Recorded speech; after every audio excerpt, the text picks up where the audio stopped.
Bonsoir à tous chers futurs millionnaires, une petite vidéo sur les news, l'Ukraine, la Russie qu'on va voir, la bourse, le Dow Jones, le DAX, et également j'ai fait une feuille Excel pour vous expliquer un peu ce qui se passe en Russie, Ukraine face à l'OTAN. Revenons un peu au portefeuille crypto qu'on avait fait il y a quelques semaines, quelques mois, concernant en fait la simulation qu'on avait faite lorsque le marché avait chuté de moins 50%. Regardez, pour l'instant, comme c'est remonté en fait, hier on était à peu près à 600, dans les 600 profits, 600 dollars de profit. Aujourd'hui, comme le marché de la crypto est remonté, donc on est à 952 dollars de profit pour l'instant pour une balance de 9953. Maintenant, rajoutons un autre projet que j'ai repéré, par exemple Sologenics, le token. Je vais prendre par exemple 2500 tokens comme simulation. À quel prix? À 0,57 pardon. D'accord? C'est un exemple. Aujourd'hui, hop, acheter. Voilà. Donc zéro profit. Ok. Un autre token qu'on va rajouter, c'est Crypterium. CRPT. On va prendre par exemple 7142 pour à peu près à quel prix? 0,14 centimes par exemple. D'accord? 23. Acheter. Voilà.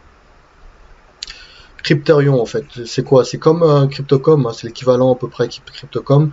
Alors, en fait, il propose une carte bleue et également la possibilité d'acheter des cryptos facilement via l'application Crypterium. Également, vous pouvez faire du staking de token CRPT. En plus, la supply, elle est vraiment pas énorme. C'est 10 millions de tokens CRTP, d'accord? Donc, le pari que je fais, moi, donc c'est une simulation, mais le pari, j'ai pris par exemple à 14 centimes au prix aujourd'hui. On va suivre ça dans quelques mois. On va voir comment va évoluer le prix de ce token-là. D'accord? Pour l'instant, comme c'est nouveau, il n'y a pas trop de liquidité dans les exchanges, sachant qu'ils vont créer également ils ont créé leur propre exchange, etc. Donc c'est en cours. Donc c'est vraiment un nouveau projet à suivre. Après, à vous de voir. Hein. Mais on va voir à quel prix le token va monter ou baisser dans quelques mois, 6 mois, 5 mois. On va voir ça. Pour un montant là, pour un montant à peu près de 1000 dollars, bon pour l'instant zéro normal. Et donc on va suivre ça. On va voir si le token va performer. Également Sologenics. Également là, bon j'ai mis au pif à 0,57. Est-ce que le token va monter dans quelques mois, quelques années? Ça va suivre. Maintenant sur le marché de la crypto, sur le BTC. Alors, ce qui se passe sur le BTC, vous voyez, on est toujours bloqué. Ça n'a pas trop bougé, en fait, bon, moins 0,47%, 37 718, là, vous voyez. Donc, toujours dans ce range. Hier, on était à 38 500, 600. Toujours bloqué dans ce range 40, vous voyez là, 40, 30. Et donc, il se peut qu'on reste bloqué pendant des semaines ici. D'accord? Je suis pas sûr qu'on descend à 30. C'est à suivre. On peut très bien remonter à 40 et revoir à 45. Ça, c'est à suivre. Mais donc pour l'instant, je m'inquiète vraiment pas. Donc, le marché fait vous voyez, des up, des down, des up, des down donc, depuis très très longtemps. Donc pour les gens qui connaissent pas en fait le marché de la crypto, forcément ils vont paniquer parce que on était à 69 là, le point le plus haut. Ça a corrigé de plus de 50%. Forcément, certaines personnes qui n'ont pas fait de la crypto depuis 2017, bah, ils sont en mode panique, quoi. Donc ils vont commencer à vendre, etc. Je me rappelle très bien qu'en 2000, c'était en 2018, j'avais un ami qui avait pas mal de Bitcoin en fait. Il allait dans un forum, dans une sorte de conférence blockchain à Londres, et il y avait quelqu'un, un conférencier qui disait oh, le PTC va aller à zéro ou que dalle. Donc à l'époque, le PTC était dans les dans les 6000 il me semble, ou bien 3 4 000, et il a vendu, il est revenu, il est rentré de chez lui, et il a vendu le BTC au prix le plus bas, en fait. D'accord? Parce il s'est fait influencer par quelqu'un dans la conférence blockchain. Et après, le BTC, le BTC est remonté jusqu'à 69 000 en 2021. Vous voyez, il a vendu complètement au prix le quasi bottom. Le bottom, le point bas était à 3000 à l'époque, c'était 3500, etc. C'était le point à peu près le plus bas, pour petit à petit remonter après, etc. Pour atteindre 69 000 cette année. Et donc voilà, donc là, on recorrige vers le bas. Mais pour l'instant, moi, je m'inquiète vraiment pas. Donc, plus que mon but étant d'entrer sur le point le plus bas possible. Ok, ça c'est mon point de vue à moi. C'est pas un conseil d'investissement. Alors, qu'est-ce qu'on veut? Je voulais montrer autre chose également concernant le Ledger. C'est pas mal, c'est une startup française, Ledger. Ils vont proposer apparemment le Ledger S+. Et donc, c'est un upgrade en fait de Nano S. Avec beaucoup plus d'applications, beaucoup plus de mémoire de stockage, l'écran beaucoup plus grand, etc. Oui, ça a l'air pas mal. Hein. Ça a l'air pas mal du tout comme upgrade. On va essayer de voir sur leur site. Ici. Ouais, très très bien. Wow, vous voyez, c'est belle. Hein. Wow. Ledger Nano S+. Magnifique. Tout petit design. Écran beaucoup plus grande. Beaucoup plus de mémoire. C'est super. Franchement, pour les gens qui veulent un portefeuille physique, n'hésitez pas à avoir du Ledger, acheter du Ledger. C'est pas une vidéo sponsorisée par eux, mais magnifique design, ok, pour stocker votre crypto. Et, parce qu'il y a toujours un risque de laisser votre crypto dans un exchange centralisé. Et là, c'est comme si vous avez votre propre banque en fait dans votre poche. Quoi. Incroyable, magnifique. Startup française en plus. Bravo à eux. Alors concernant oui, j'avais parlé de ce projet-là en fait dans ma vidéo Artio Coin. En fait, leur ICO c'était 1 euro avec une supply de 100 millions maximum. Et je vous avais posé la question est-ce que vous allez investir ou pas, etc. En fait, ils proposent également des cartes de paiement. Vous voyez, celui-là c'est gratuit. Le World c'est 12-13 euros par mois. Le plus cher c'est Elite avec du diamant en fait et gravé avec de l'or 24 carats. C'est cher, 200 euros par mois, très très cher. Voilà. Est-ce que vous allez investir dans ce projet, etc. Faites-moi un commentaire et un petit like également pour pouvoir suivre les nouvelles vidéos que je vais poster, vous voyez, avec un IBAN également, etc. Allez voir sur leur site akt.io. Ça m'a l'air un projet sérieux, hein, une application Android propre, etc. À suivre, pourquoi pas, hein, à suivre.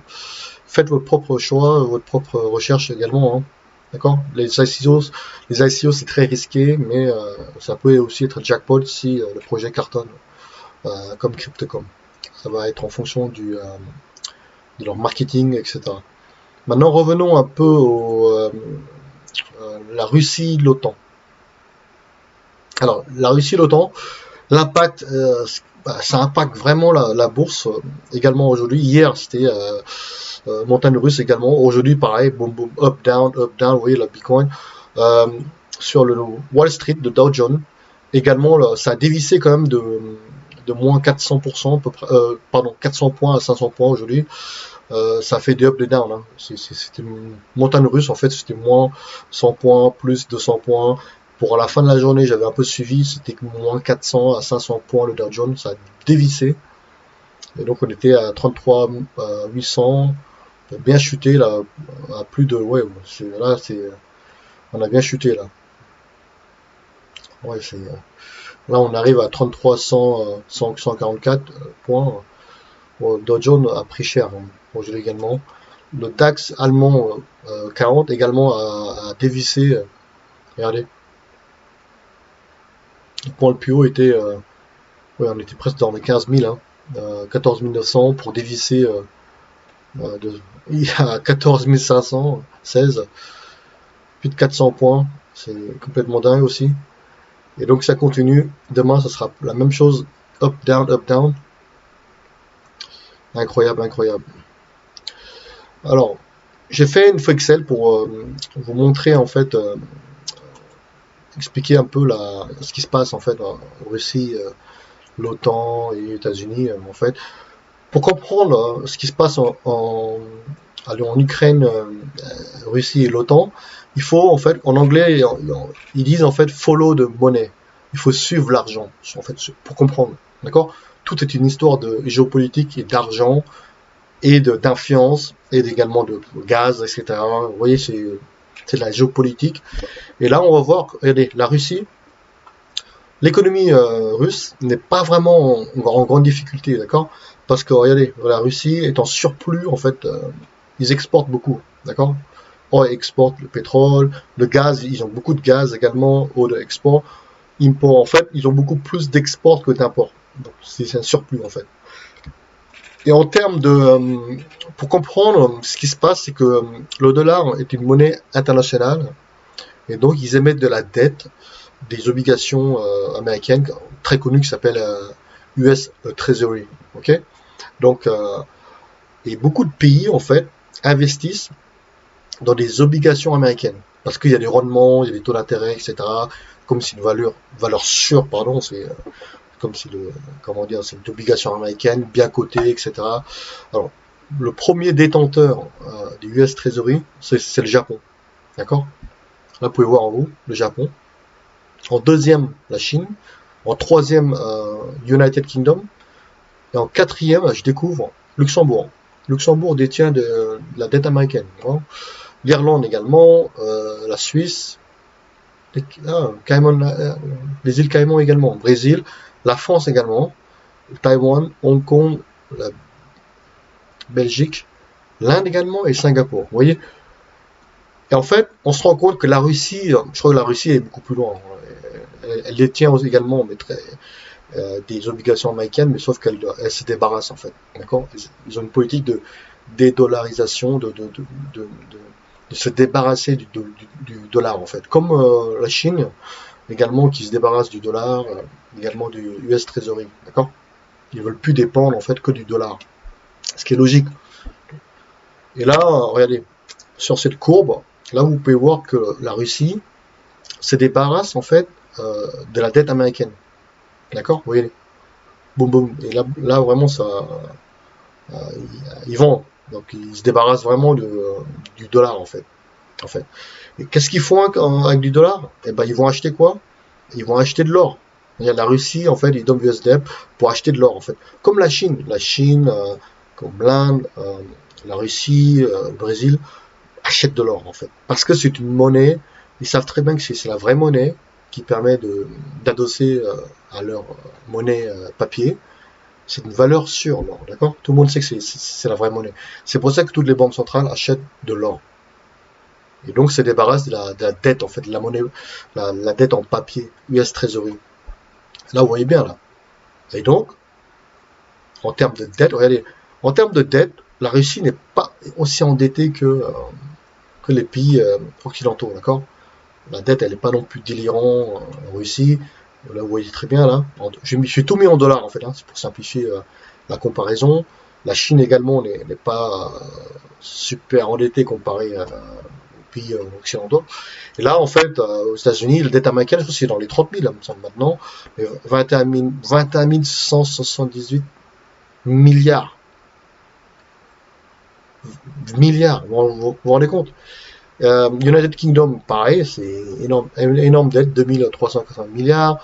L'Allemagne, 2450 milliards. La France, c'est dans les 3000 maintenant milliards, hein, 2718. Vous voyez, c'est des dettes qui explosent, d'accord.